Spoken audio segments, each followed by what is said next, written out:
Well, after this movie, Cameron Crowe might have to say aloha to his career. Horrible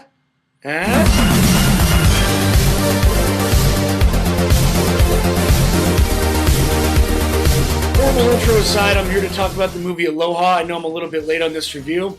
I saw it yesterday, and quite frankly, I didn't just have the time or energy to talk about it. So here we go. Aloha stars Bradley Cooper, Emma Stone, Rachel McAdams, Bill Murray. It's a pretty much loaded cast. I mean, they got all these people right here in this film. And Bradley Cooper used to work for the Air Force. He was injured, and now he's working for a private contractor. It brings him back to Hawaii, where he has a bit of a past. He's got a past with Rachel McAdams. He's got a past with the military. And on top of that, Emma Stone is assigned to try to help him along with the mission at hand. And a weird love triangle ensues between him, Emma Stone, and Rachel McAdams. There's a lot of problems with this movie, but the first one is the pacing of this movie is really, really bad. It feels like a 3-hour movie, and I think it clocks in a little around 2 hours.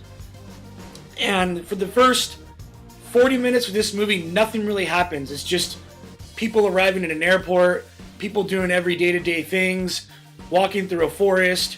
It's nothing that really grabs your interest at all, and you really don't know even what the fuck is going on at this point. It's kind of a convoluted plot.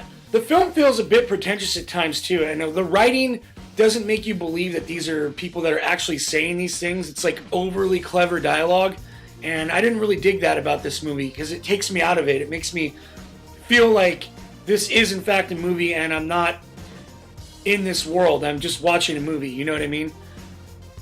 Emma Stone in this movie, this is probably the worst acting performance I've ever seen from her. She's so over the top and so, sir, yes sir, type of attitude that it just turned me off to her entirely.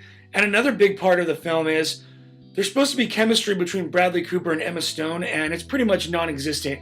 I do think Bradley Cooper had a lot of chemistry with Rachel McAdams, however, and I was more interested to see that side story versus the story that we got.